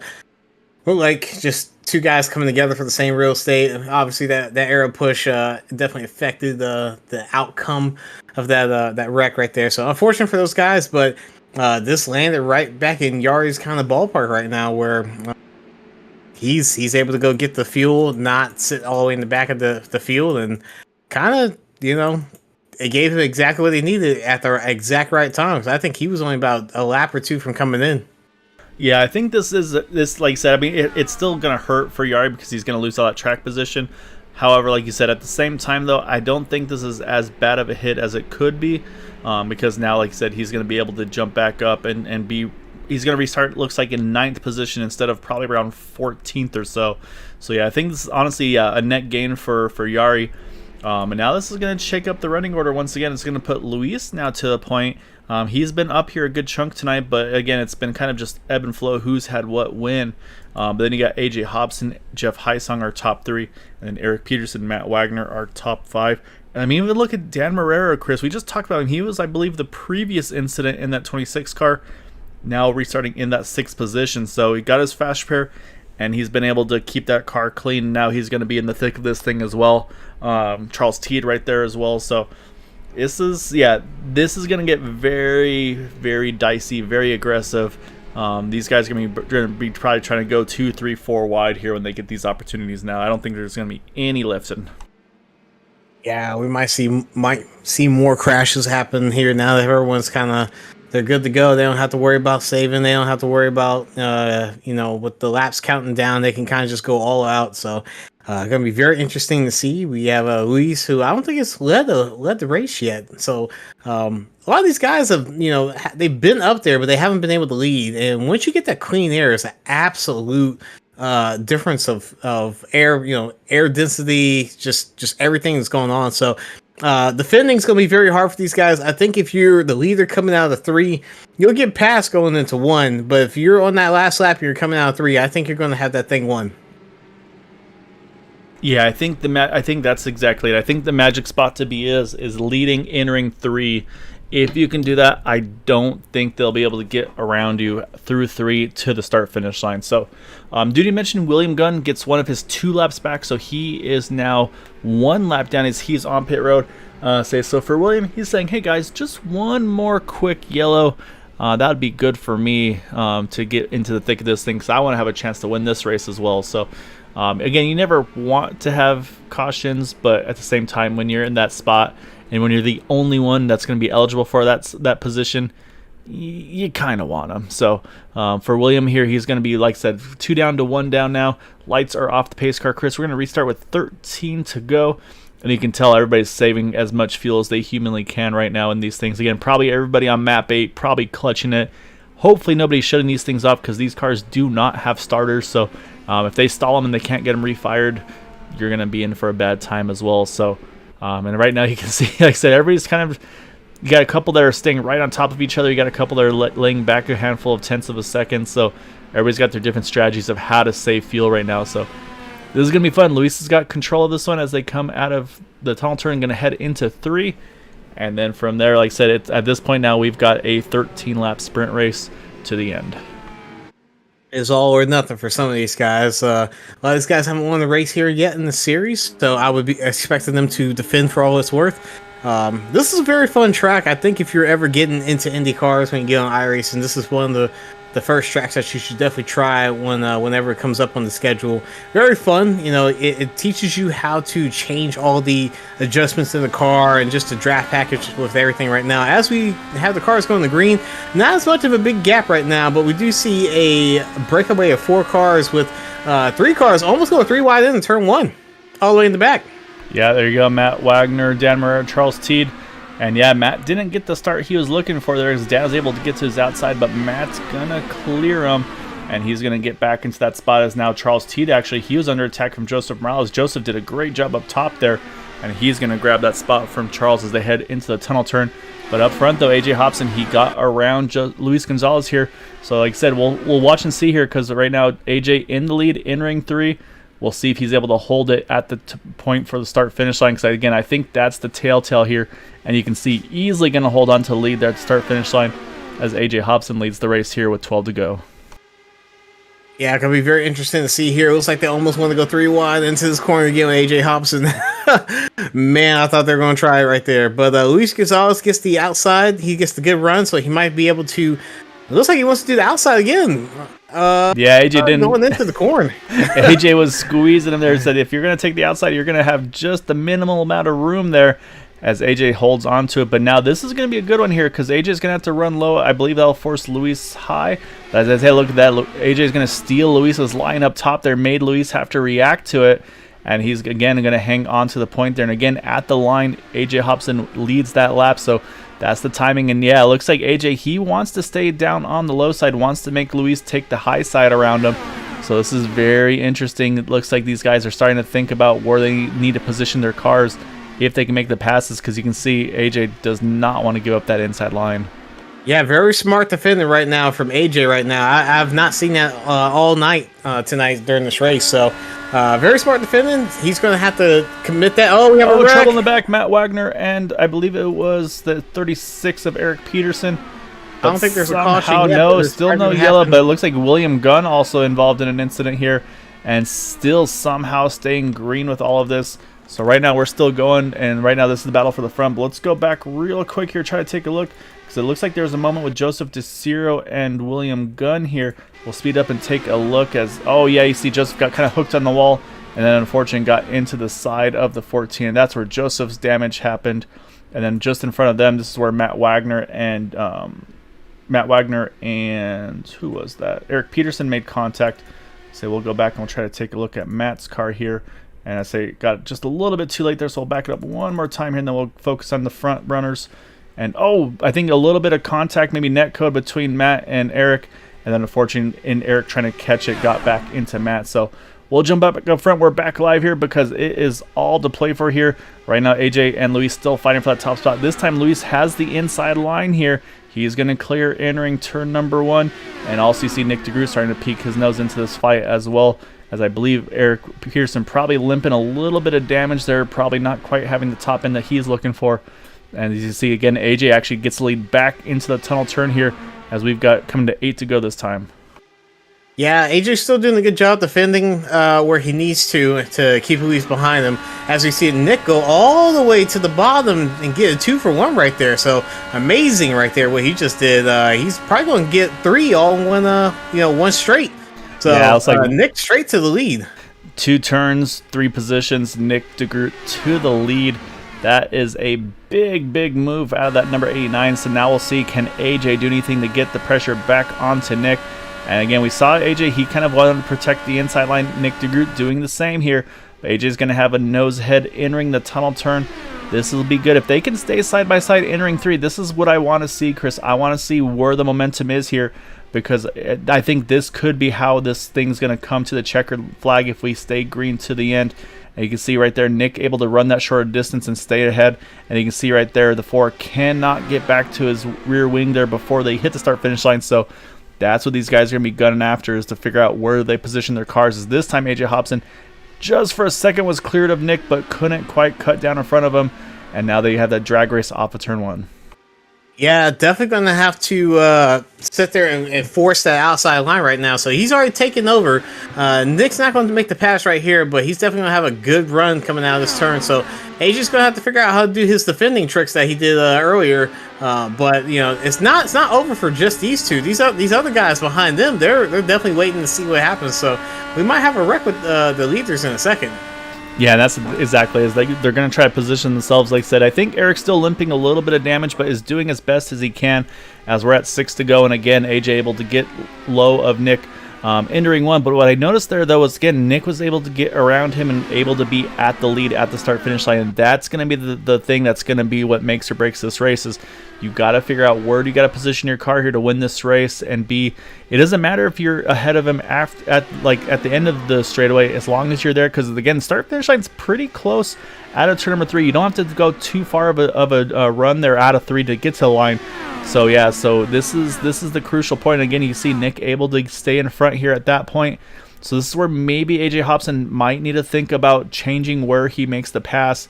As a little bit of smoke there in the background there. It looks like a little bit of connection issues for Jeff, but it looks like he's gathering it back up. But yeah, I think for AJ, he's going to have to try to do something a little different.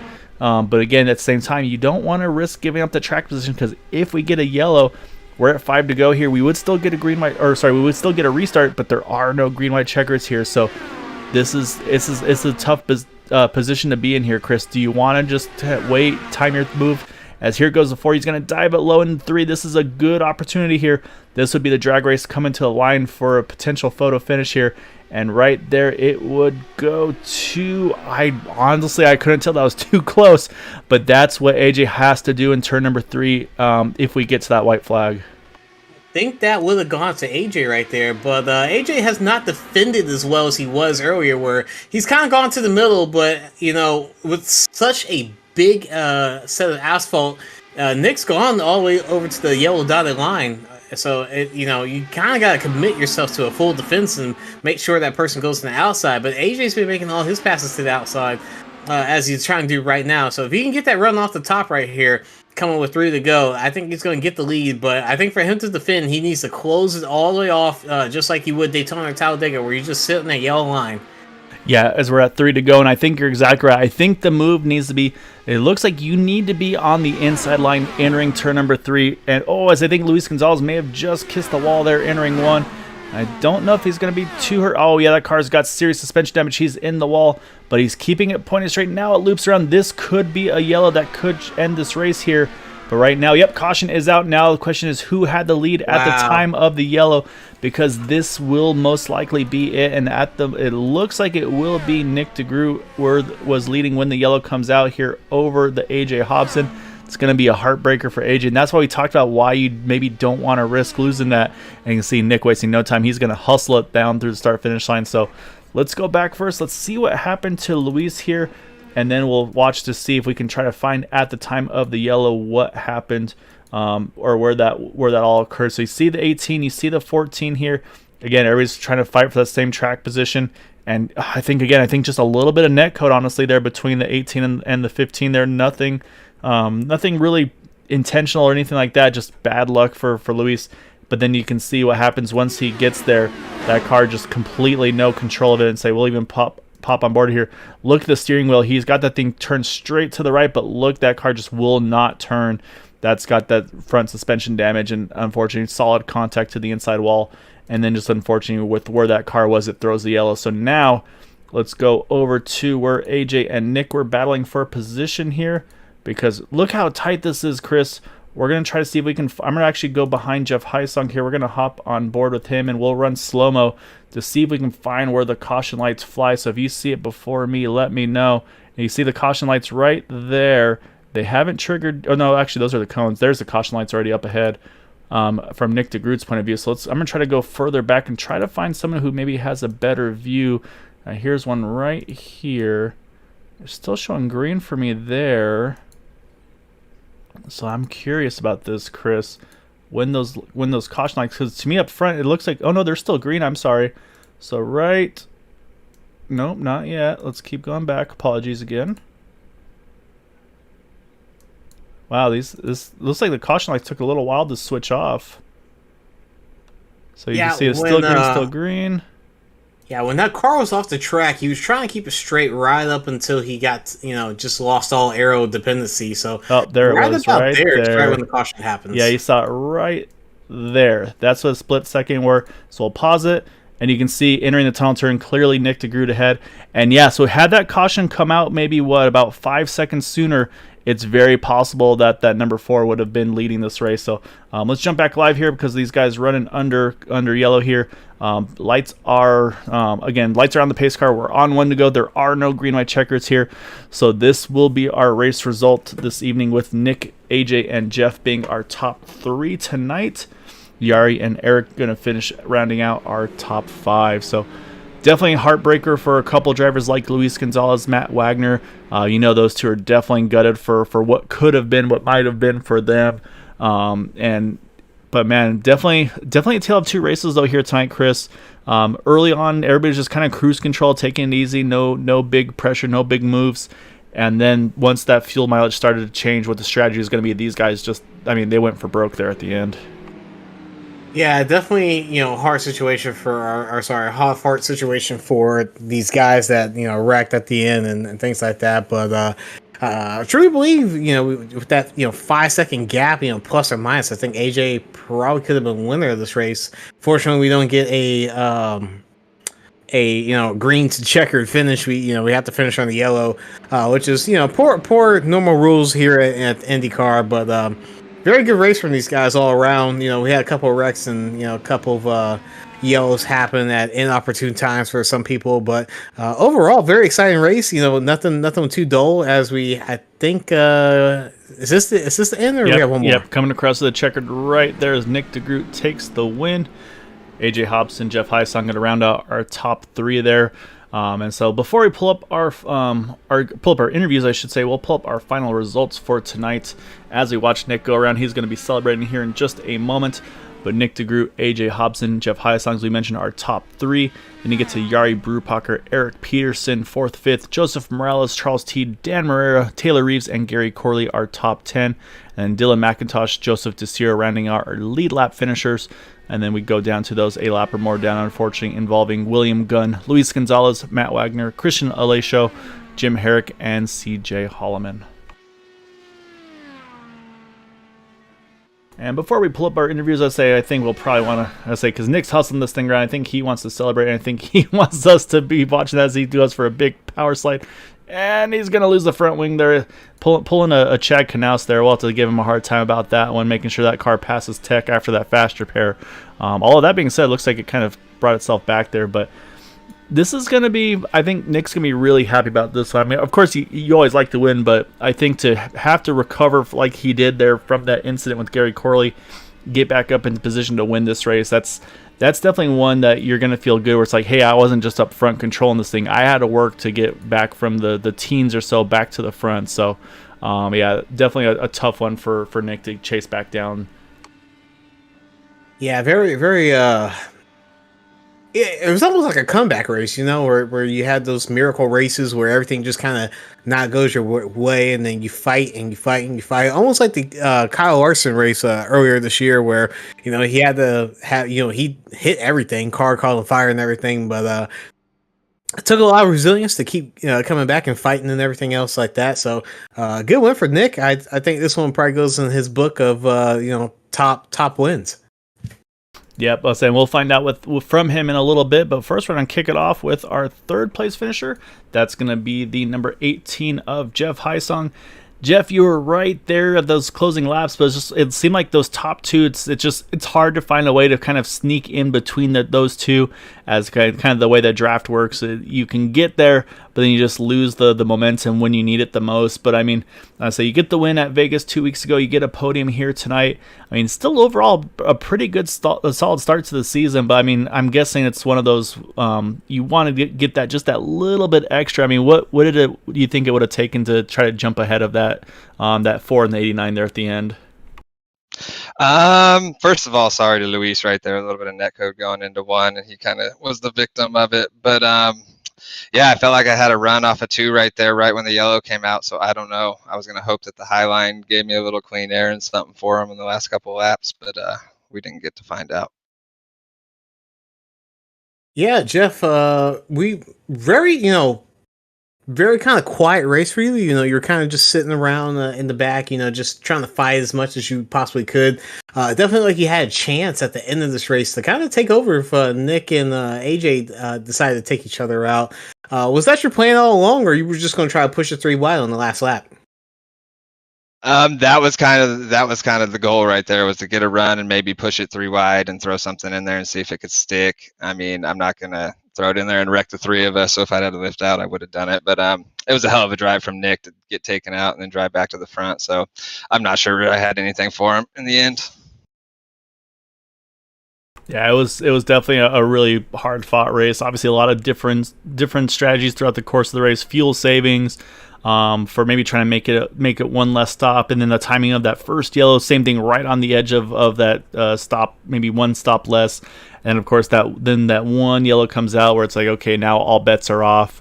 I mean, was that kind of, I mean, were you, at the initial point in the race and then the first yellow, were you thinking kind of fuel save and try to cut off a pit stop, or I mean, how do you try to decide kind of track position or fuel mileage? Because like I said, it seemed like it was tough to pass the top 2 in that first run, especially. Everybody was being very patient. Kind of looked like that 3-stopper was kind of the plan from the get-go for most drivers. Yeah, I was going for the 2-stop from the start. I mean, I was kind of upset that first caution came out because I had another 6.5 laps of fuel. Probably I could have made it 26, and then probably only would have needed one more stop to the end. But it made it interesting, that's for sure. Yeah, so that answers one of our other questions, Chris. How far some of those guys could go to be able to try to go 26 laps is very impressive, Jeff. But yeah, like I said, man, a great run to start off the season. Like I said, 2 podiums, 1 win already. So I honestly can't remember what the Dover result was now. It's been a blur since then, but you've had a great season to kick things off so far. Obviously, plenty of racing left to go. But before we let you go, definitely want to give you the floor for any thanks and shouts for that podium tonight. Just shout out to everybody. It was a great race, good hard racing. Shout out to AJ and Nick for the podium and the win. Hell of a drive by Nick. Shout out to the family. Love you guys, and you guys for all the wonderful work you do. All right, great job tonight, Jeff. Go enjoy this one, and look forward to seeing you again here soon, sir. Thanks, guys. Have a good night. All right, so we're going to jump over from that number 18 of Jeff Hysong to the iconic Valvoline paint scheme of AJ Hobson. And AJ, I mean, we were trying to pull up the timing of the yellow there, and I said you had been one of those ones that you'd be rooting for that yellow to come out very quickly when that incident happened there for Luis, because if it was right out of turn number 1, you probably had it, but just the way the leapfrog works with you and Nick kind of going back and forth, it just didn't work out for you. And I mean, that was something Chris and I talked about too, was does he wait? Does he try to time it where maybe he gets the lead in ring 3 instead of out of turn 1 or out of turn 2, or is it just basically any opportunity you have to pass him, you pass him because you just don't know if that's going to be the end of the race or not? Well, I kind of thought about the yellow happening with about 5 to go, thinking, if there's a yellow here, it probably won't go green again. So it was in my mind, but I didn't think it was going to come that soon. I thought it'd be more with like 2 or 1 lap to go. So unfortunately, I landed on the bad side of that one. But I was so close. I think I lost the race by a couple car lengths, maybe. Yeah, I think Chris and I were looking at it on the replay. We tried to pull it up like right as the yellow got thrown, and yeah, I think it was right as you guys were entering the tunnel turn is when it threw, because Luis had the car pointed straight for a good chunk of the time there until finally the suspension just wouldn't let him point it straight anymore, and it kind of looped around to throw the yellow there. But like I said, I mean, it was a really good fight, and the question I think I had, the other one before I let Chris take over here, was turn number 3. It seemed like to me that was kind of the make or break turn, where if you were leading there, it was really tough to have that second place car get around before you got to the start finish line. But to me, it seemed like the inside line was where you wanted to be, run that shorter distance, because it didn't matter the momentum out of 3. You had enough time to basically get to the line before the momentum, I should say, from the second lane kind of took effect. Was that your goal? Was that maybe a late move, maybe try to dive low into 3 under Nick, or were you kind of having just kind of go where he wasn't there for those when you guys were kind of doing that back and forth? I mean, the inside definitely would have worked. I pulled that move off on him at some point in that run, but he had that line kind of occupied there the last couple laps. So I don't know. I was trying to pinch him down and see if that'd maybe work, but you're able to go flat out through that corner if you got clean air, so it didn't really matter. So I think my move would have just been like a, in the moment thing, and I kind of just hope it would have stuck. But fortunately, like I said, we didn't get the chance to do that. Yeah, AJ, you had some pretty good defending there when you have some other cars behind you. You were able to force them, you forced them to take you around the outside, which sometimes they couldn't even do that. So you were able to definitely keep everyone behind you that you wanted to, up until Nick decided to make a double pass. I'm not sure where he got that speed coming out from, but were you concerned about people just trying to take you low, or did you think you could have? And do you think you probably could have took them all the way down to the yellow line and just kept forcing that when Nick was right behind you? I felt pretty confident to stay out in front. I was, pulling off some swerves on the straightaways and stuff to break the draft. I wasn't really concerned about anyone until I saw Nick make that big move in turn 3, which I actually think he got 3 cars in turn 3. So that was pretty crazy within itself. But was he on fresher tires? Do you guys know? Because I think he might have been from getting in that crash. Yeah, I think he put tires in fuel. Well, actually, you know what? I don't know if he did, now that I'm thinking about it. So I think he jumped a bunch of guys when he got that fast repair with the fuel only. So actually, no, I think he was on just fuel only Okay. We'll find out here. Say once we're finished with you, we'll quiz him on that because there was some big moves there at the end. But I mean, it was a great run for you tonight, AJ. So you actually kind of tied a handful of guys for highest climber tonight, going from 9th to 2nd. So 7 spots gained, a great run for you tonight as well. Like, and loving the paint scheme. I say you can't go wrong with the Valvoline scheme on these cars. Pretty awesome. Yeah, it's pretty awesome, the Valvoline scheme. It's cool. a good looking one. But so before we let you go though, we definitely want to give you the floor here. Any thanks and shouts for that runner up tonight, sir? Just the boys we run with each night in the Discord. It's fun to race with Charles and Eric every night, and good to see Gary get a good run up there too. I know it's been a minute since he's been able to do that. So really it's just fun running with the guys each night.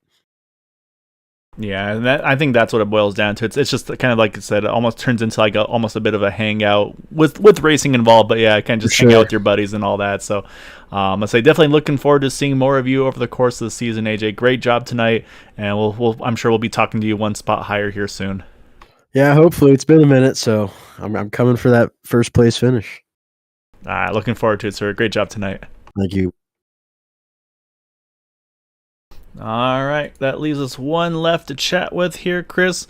And like I said, may have started on pole and got to the win, but anything but here. And Chris, you kind of mentioned it before we got to the interviews here. Might be one that's a little bit higher on the list of one of many of Nick DeGroot's wins in these Indy cars.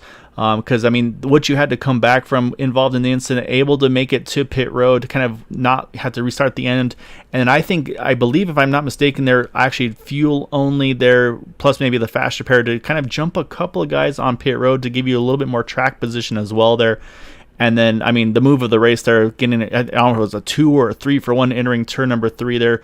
Go low, pass a couple of guys, get right back into the draft. You were a man with a purpose there at the end. Yeah, that's going to be a memorable one. Very unconventional drive to the win for me. I did not expect when we were in the wall there with less than 15 to go that this was going to be a win. I was first hoping and praying we could get back to the pits so our race wouldn't be straight up over.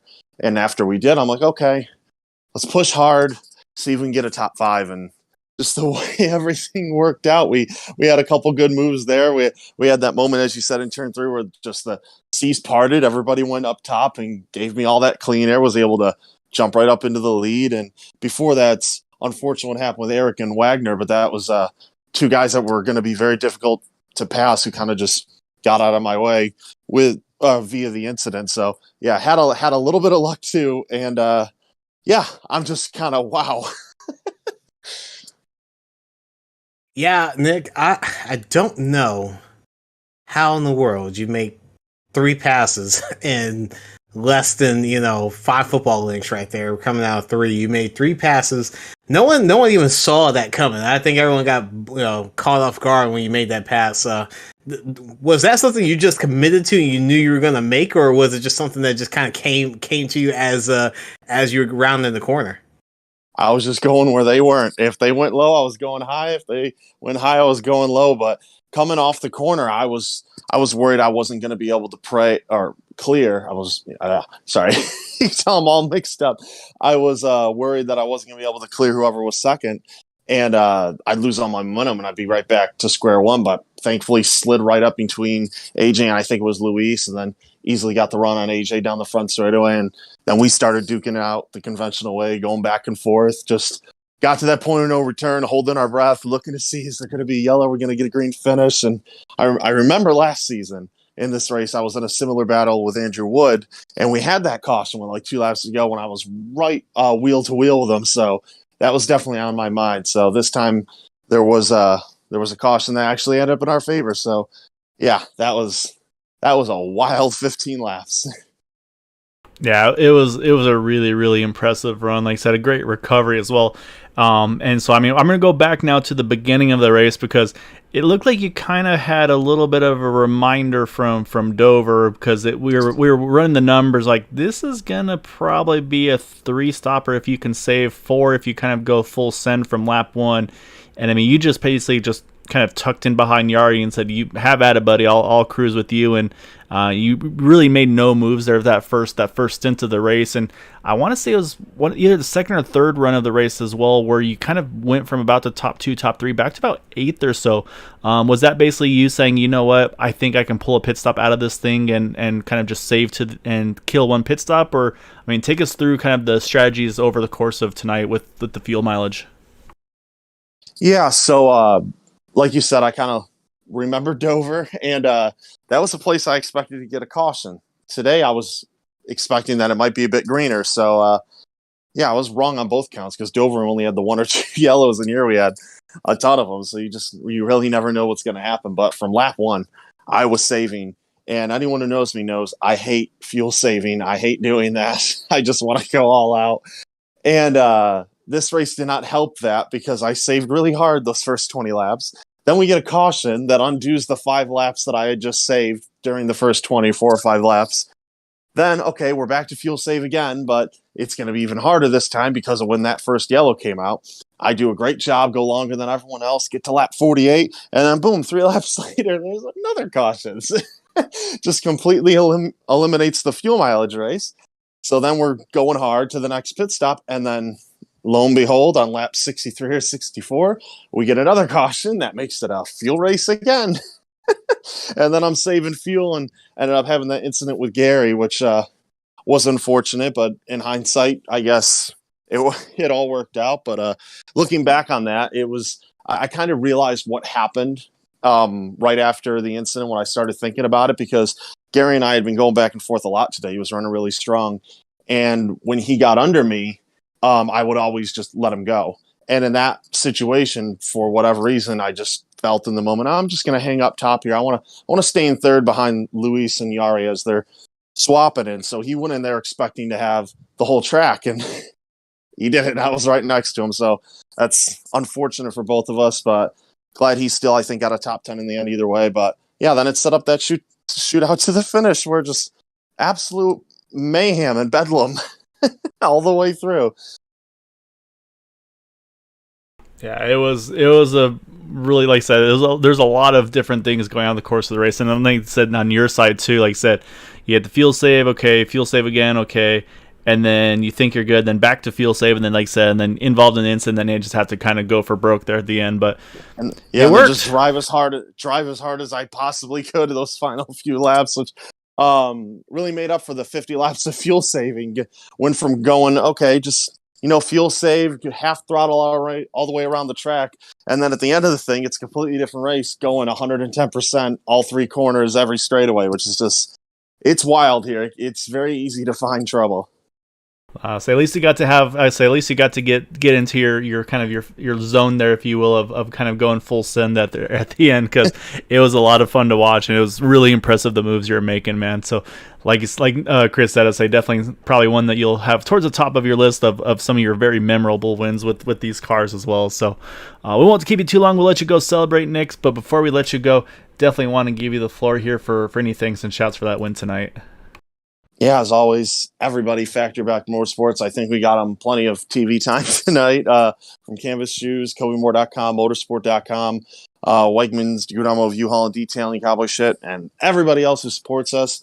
And we really needed these back-to-back wins because I'm going to be missing 1, maybe 2 races later this season. So we need to pad those points as best we can because Jeff Heisung, he is really doing a good job this season. I think he's been top 3 or top 5 every single race. He's got that win in the season opener too, so he's somebody to watch.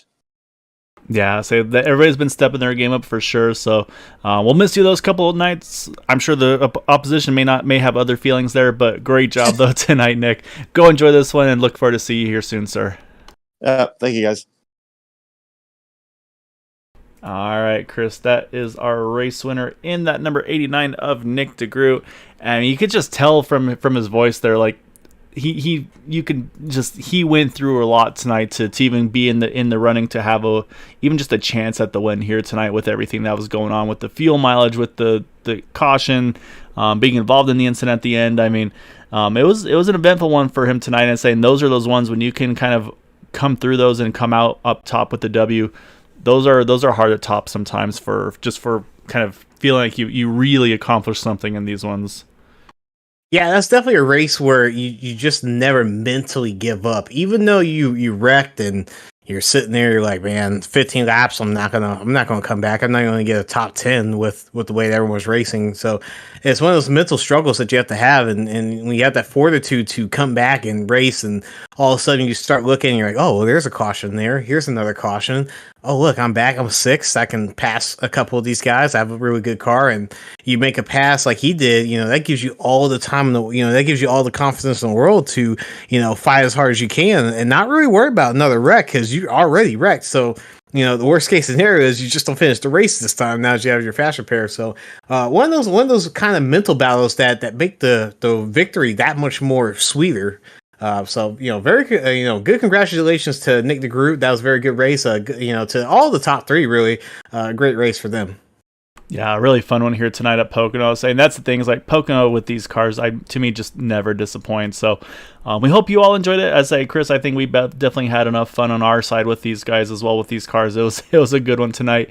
So looking forward to seeing you all again next week for the Indy cars. However, of course, before then, we will be back on Thursday night Super Speedway Truck Series. I believe we'll be back at Talladega Super Speedway, if I'm not mistaken. It might be actually at Daytona. I can't remember the schedule now. It's kind of a blur how fast things are going over there as well. But either way, we'll be back. We'll be broadcasting there. Myself and or Maxwell Boomer, I think, is going to be making a return here shortly as well. So hope you all have a wonderful evening. Hope you enjoyed tonight's race. As always, of course, stay safe, take care, and we'll see you all on Thursday night.